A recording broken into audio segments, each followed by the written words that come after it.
to go from beer belly to get ripped again?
Make it a habit, a 10-minute AI routine every morning. You'll be unrecognizable by Christmas. You in? So this is how I became the most dangerous person in the room. One habit changed everything. I replaced social media with micro-learning. Now, instead of wasting time on social media, I spend 15 minutes a day actually learning how to use AI for writing, planning, brainstorming, the real work. That's it, just one skill a day. This is the 28-day AI challenge built for beginners over 40. Starts tomorrow. Tap the screen to join us and try the one habit that really makes you unstoppable.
Hello,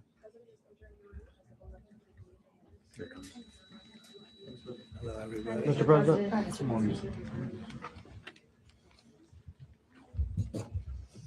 Okay, thank you very much. This is big stuff. We appreciate you being here. Late last night and early today, at my direction, the United States Armed Forces conducted an extraordinary military operation in the capital of Venezuela. Overwhelming American military power, air, land, and sea, was used to launch a spectacular assault. And it was an assault like people have not seen since World War II. It was a force against a heavily fortified military fortress in the heart of Caracas to bring outlaw dictator Nicolas Maduro to justice. This was one of the most stunning, effective, and powerful displays of American military might and competence in American history.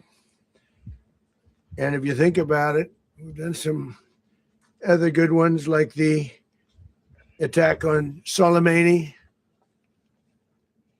the attack on al-Baghdadi, and the obliteration and decimation of the Iran nuclear sites just recently in an operation known as Midnight Hammer. All perfectly executed and done. No nation in the world could achieve what America achieved yesterday, or frankly, in just a short period of time. All Venezuelan military capacities were rendered powerless as the men and women of our military, working with U.S. law enforcement, successfully captured Maduro in the dead of night. It was dark. The lights of Caracas were largely turned off due to a certain expertise that we have. It was dark and it was deadly. But captured along with his wife, Celia Flores, both of whom now face American justice. Maduro and Flores have been indicted in the Southern District of New York, Jay Clayton, for their campaign of deadly narco-terrorism against the United States and its citizens. I want to thank the men and women of our military who achieved such an extraordinary success overnight with breathtaking speed, power, precision, and competence. You rarely see anything like it. You've seen some raids in this country that didn't go so well. They were an embarrassment. If you look back to Afghanistan, or if you look back to the Jimmy Carter days, they were different days. We're a respected country again, maybe like never before. These highly trained warriors, operating in collaboration with U.S. law enforcement, caught them in a very ready position. They were waiting for us. They knew we had many ships out in the sea. We're just sort of waiting. They knew we were coming. So they were in what's called a ready position. But they were completely overwhelmed and very quickly incapacitated. If you would have seen what I saw last night, you would have been very impressed. I'm not sure that you'll ever get to see it, but it was an incredible thing to see. Not a single American service member was killed, and not a single piece of American equipment was lost. We had many helicopters, many planes, many people involved in that fight. But think of that, not one piece of military equipment was lost, not one service member was, more importantly, killed. The United States military is the strongest and most fearsome military on the planet by far, with capabilities and skills our enemies can scarcely begin to imagine. We have the best equipment anywhere in the world. There's no equipment like what we have. And you see that even if you just look at the boats. You know, we've knocked out 97% of the drugs coming in by sea. 90%. Each boat kills 25, on average, 25,000 people. We knocked out 97%. And those drugs mostly come from a place called Venezuela. We're going to run the country until such time as we can do a safe, proper, and judicious transition. So we don't want to be involved with having somebody else get in, and we have the same situation that we had for the last long period of years. So we are going to run the country until such time as we can do a safe, proper, and judicious transition. And it has to be judicious because that's what we're all about. We want peace, liberty, and justice for the great people of Venezuela. And that includes many from Venezuela that are now living in the United States and want to go back to their country. It's their homeland. We can't take a chance that somebody else takes over Venezuela that doesn't have the good of the Venezuelan people in mind. We've had decades of that. We're not going to let that happen. We're there now, and what people don't understand, but they understand as I say this, we're there now, but we're going to stay until such time as the proper transition can take place. So we're going to stay until such time as we're going to run it, essentially, until such time as a proper transition can take place. As everyone knows, the oil business in Venezuela has been a bust, a total bust, for a long period of time. They were pumping almost nothing by comparison to what they could have been pumping and what could have taken place. We're going to have our very large United States oil companies, the biggest anywhere in the world, go in, spend billions of dollars, fix the badly broken infrastructure, the oil infrastructure, and start making money for the country.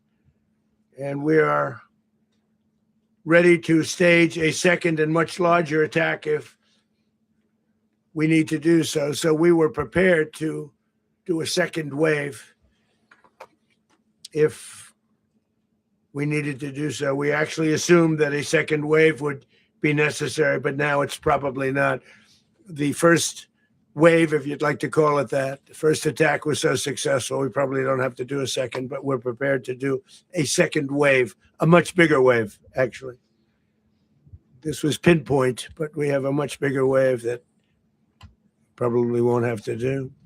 This partnership of Venezuela with the United States of America, a country that everybody wants to be involved with because of what we were able to do and accomplish, will make the people of Venezuela rich, independent, and safe. And it will also make the many, many people from Venezuela that are living in the United States extremely happy. They suffered. They suffered. So much was taken from them. They're not going to suffer anymore. The illegitimate dictator Maduro was the kingpin of a vast criminal network responsible for trafficking colossal amounts of deadly and illicit drugs into the United States. As alleged in the indictment, he personally oversaw the vicious cartel known as Cartel de las Solas, which flooded our nation with lethal poison, responsible for the deaths of countless Americans, the many, many Americans, hundreds of thousands over the years of Americans died because of him. Maduro and his wife will soon face the full might of American justice and stand trial on American soil. Right now, they're on a ship they'll be heading to, ultimately, New York. And then a decision will be made, I assume, between New York and Miami or Florida. But we have people where the overwhelming evidence of their crimes will be presented in a court of law. And I've seen it. I've seen what we have. It's both horrible and breathtaking that something like this could have been allowed to take place. For many years after his term as president of Venezuela expired, Maduro remained in power and waged a ceaseless campaign of violence, terror, and subversion against the United States of America, threatening not only our people, but the stability of the entire region. And you all saw it. In addition to trafficking gigantic amounts of illegal drugs that inflicted untold suffering and human destruction all over the country, all over, in particular, the United States. Maduro sent savage and murderous gangs, including the bloodthirsty prison gang, Tren de Aragua, to terrorize American communities nationwide. And he did indeed. They were in Colorado. They took over apartment complexes. They cut the fingers off people if they called police. They were brutal, but they're not so brutal now. And I just have to congratulate our military, Pete and everybody, and our National Guard, because the job that they've done, whether it's in Washington, D.C., where we have a totally safe city, where it was one of the most unsafe cities anywhere in the world, frankly, and now we have no crime in Washington, D.C. We haven't had a killing. We had the terrorist attack a few weeks ago. A little bit of a different kind of a threat, but we haven't had a killing in a long period of time, 6-7 months. We used to have two, on average, 2 a week in Washington, our capital. We don't have that anymore. The restaurants are opening. Everyone's happy. They're going, they're walking their daughters, they're walking their children, their wives, they walk to restaurants. Restaurants are opening all over Washington, D.C. So I want to thank the National Guard. I want to thank our military, and I want to thank law enforcement. It's been amazing. And they should do it with more cities. We're doing it, as you know, and we're doing it in Memphis, Tennessee right now, and crime is down. We've just sort of started a few weeks ago, but crime is down now 77%. And the governor of Louisiana called, great person, and he wanted us to help him, as you know, in a certain very nice part of Louisiana, and we have done that. It was a rough section, and we have crime down. I understand it's down to almost nothing already after 2.5 weeks. New Orleans, it's down to almost nothing, and we've only been there for 2.5 weeks. Can't imagine why governors wouldn't want us to. File free in the app if you didn't file with us last year. Just file with TurboTax Do-It-Yourself by February 28th. No matter your tax situation. Get the TurboTax app now. The governor was a disaster and the mayor was a disaster, but it knocked down crime. But we're pulling out of there when they need us. We'll know. You'll know. You'll be writing about it. And likewise, Los Angeles, where we saved Los Angeles early on, where the head of the police department made a statement that if the federal government didn't come in, we would have lost Los Angeles. That's long after the fires. That's when they had the riots in Los Angeles. We did a great job. Got no credit for it whatsoever, but that's okay. It doesn't matter. We don't need the credit. But we'll be pulling out when they need us. They'll call, or we'll go back if we have to. We'll go back. But we did a great job in various cities. But the place that we're very proud of is Washington, D.C., because it's our nation's capital. We took it from being a crime-ridden mess to being one of the safest cities in the country. But the gangs that they sent raped, tortured, and murdered American women and children. They were in all of the cities I mentioned, Tren de Aragua. And they were sent by Maduro to terrorize our people. And now Maduro will never again be able to threaten an American citizen or anybody from Venezuela. There will no longer be threats. For years, I've highlighted the stories of those innocent Americans whose lives were so heartlessly robbed by this Venezuelan terrorist organization. Really one of the worst. One of the worst. They say the worst.